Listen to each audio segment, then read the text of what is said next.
Reading through the Bible in 1 year. May 16th, Numbers 25, Psalm 68, Isaiah 15, and 1 Peter chapter 3.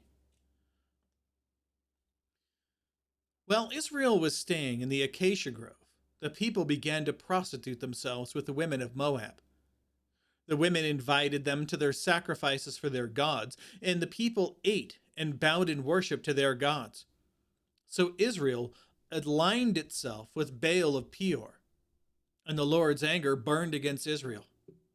The Lord said to Moses, "Take all the leaders of the people and execute them in broad daylight before the Lord, so that his burning anger may turn away from Israel." So Moses told Israel's judges, kill each of the men who have aligned themselves with Baal of Peor." An Israelite man came, bringing a Midianite woman to his relatives in the sight of Moses and the whole Israelite community, while they were weeping at the entrance of the tent of meeting.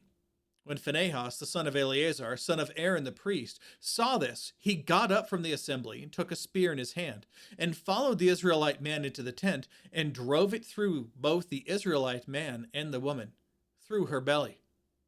Then the plague on Israel was stopped. But those who died in the plague numbered 24,000 people. Nope, looking to see if there's a specific note on this, and there is not. And the Lord spoke to Moses, "Phinehas, the son of Eleazar, son of Aaron the priest, has turned back my wrath from the Israelites because he was zealous among them with my zeal, so that I did not destroy the Israelites in my zeal. Therefore declare, I grant him my covenant of peace. It will be a covenant a covenant of perpetual priesthood for him and his future descendants, because he was zealous for his God and made atonement for the Israelites. The name of the slain Israelite man who was struck dead with the Midianite woman was Zimri, son of Salu, the leader of a Simeonite family. The name of the slain Midianite woman was Cosbi, the daughter of Zur, a tribal head of a family in Midian. The Lord told Moses, "Attack the Midianites and strike them dead, for they attacked you with treachery, or rather with the treachery that they used against you in the Peor incident. They did the same in the case involving their sister Cosbi, daughter of the Midianite leader, who was killed the day the plague came at Peor." All right, now let's go ahead and move on to Psalm 68.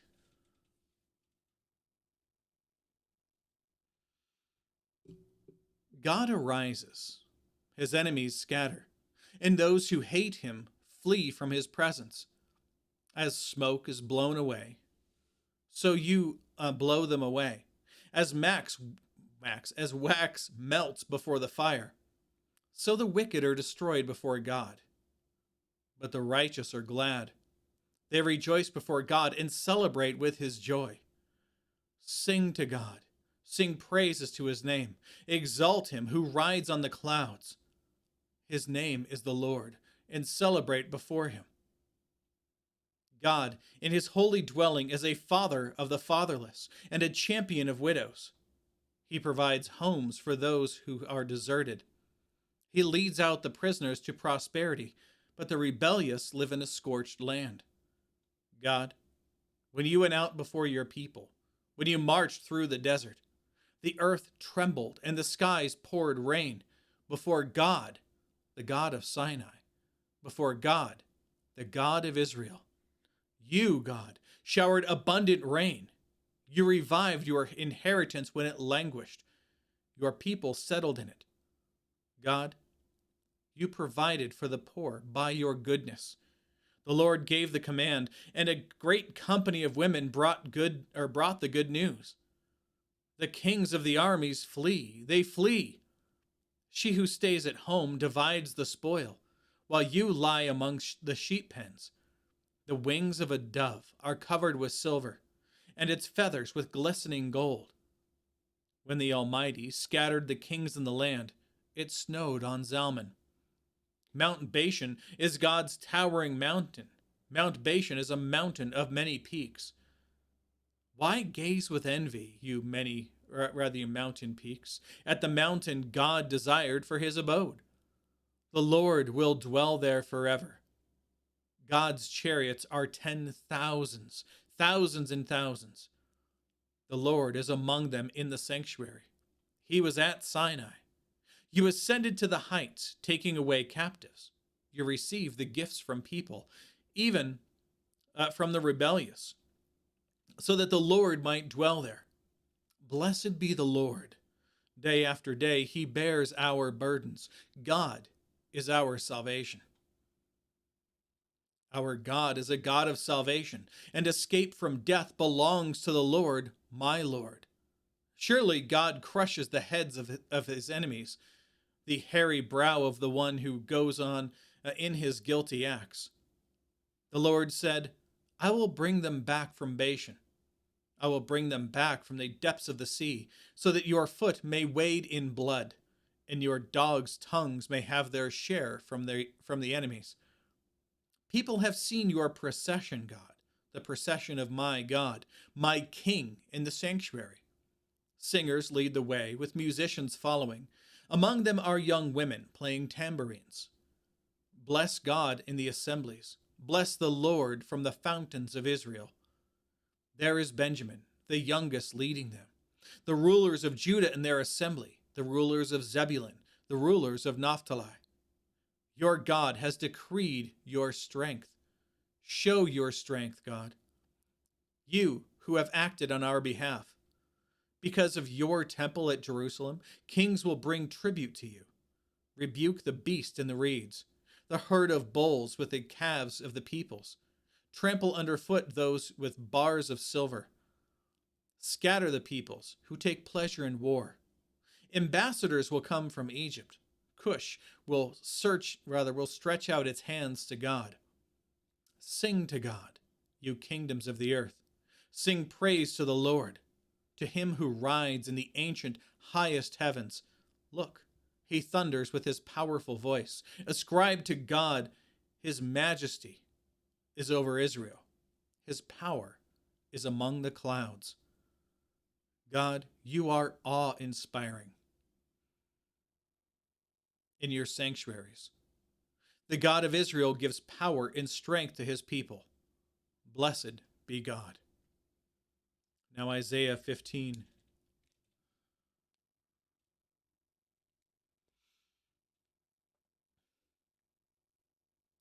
A pronouncement concerning Moab.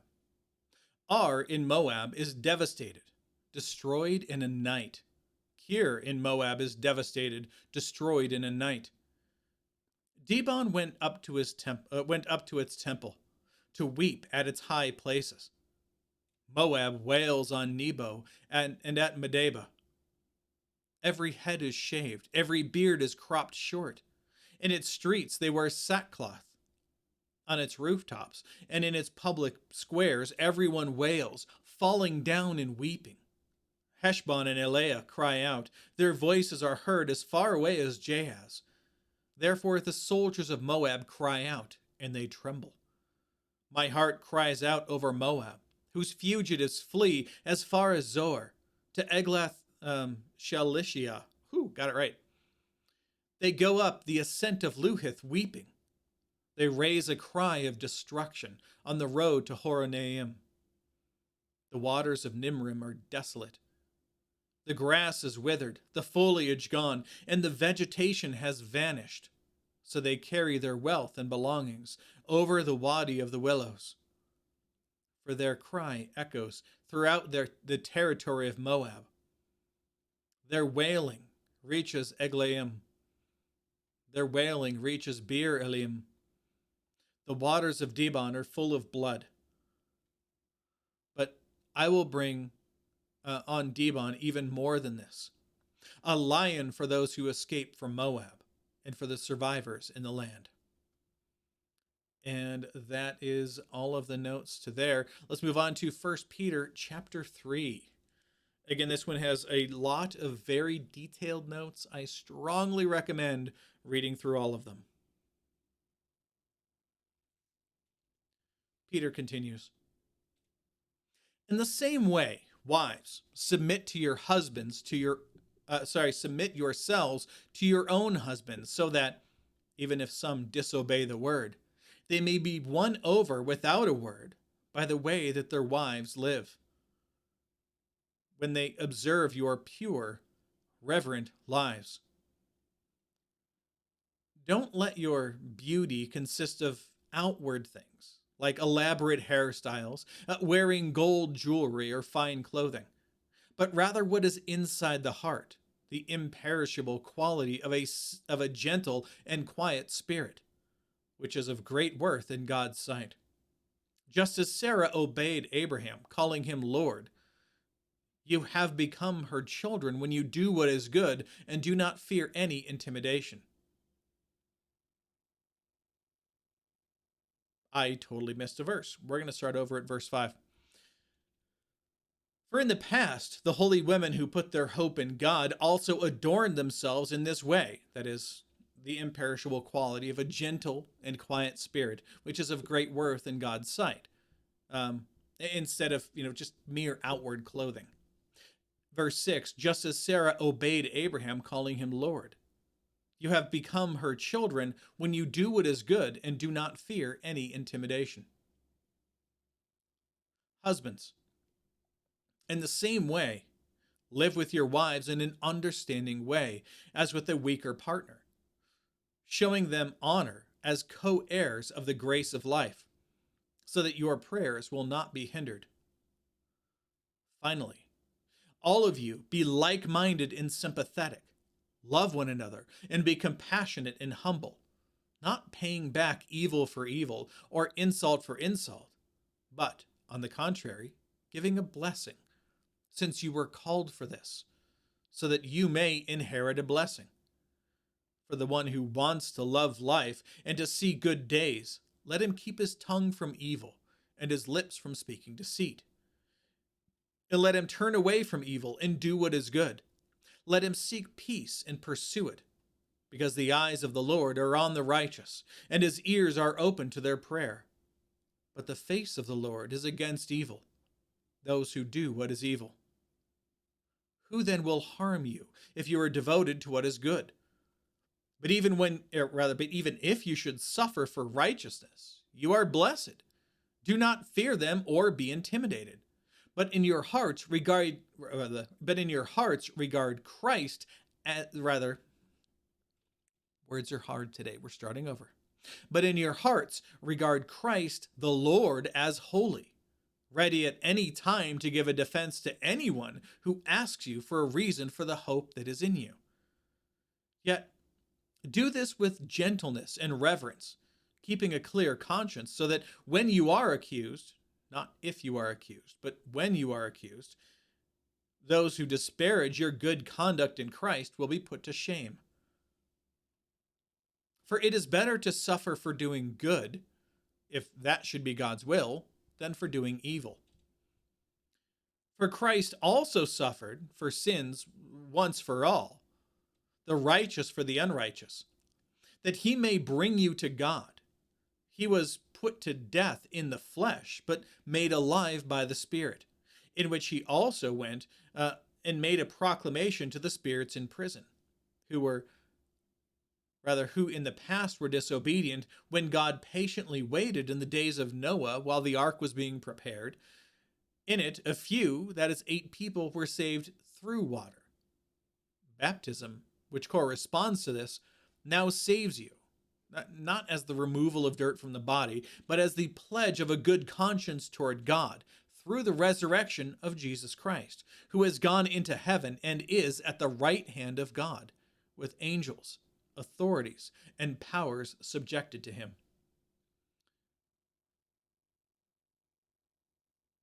Again, I strongly recommend reading all the notes here. I'm pulling through all the notes on the line that it says that Jesus basically went to hell to speak to people, and also the section on baptism. I'm going to read the note on this because it makes more sense. We're going to go through the ESV Study Bible notes. So a comparison is now drawn here between salvation in the ark and baptism. In both instances, believers are saved through the waters of judgment. Since baptism portrays salvation through judgment, the mere mechanical act of baptism itself does not save. For Peter explicitly says, not as a removal of dirt from the body, meaning that the passing of water over the body does not cleanse anyone. You are not saved by being baptized, either if it's being sprinkled on you or if you are as a baby being dunked in the water and pulled back up. Baptism does not save you. I know the text says this. Baptism, which corresponds to this, speaking of Noah, now saves you. And then he goes into the thing saying it's not the physical act, but the pledge of a good conscience toward God. It's the symbolism, right? We're going to go into that now. Baptism saves you because it represents an inward faith, as evidenced by one's appeal to God for the forgiveness of one's sins. This is the for a good conscience. Furthermore, baptism, quote, saves, unquote, only insofar as it is grounded in the death and resurrection of Jesus Christ. Baptism is a visual representation of the fact that Christians are clothed with Christ. Galatians 3:27. And in union with Christ, they share his victory over sin. We do nothing on our own. This is all done by Jesus. We're just aligning ourselves with him and his finished work on our behalf. Though Christians have disagreed about the proper mode of water baptism beginning in the early history of the church, Christians have generally agreed, irrespective of denominational differences, that water baptism is an outward sign of the inward reality of regeneration, which is the result of the work of the Holy Spirit, John 3:5 and 8, and Titus 3 chapter 5. Titus chapter 3 verse 5. There we go. In which may be received only by grace through faith. Ephesians 2 verse 8. All right, that is all we have for today. And that is all the notes. So, God willing, we'll be back tomorrow. Behold, the word of the Lord.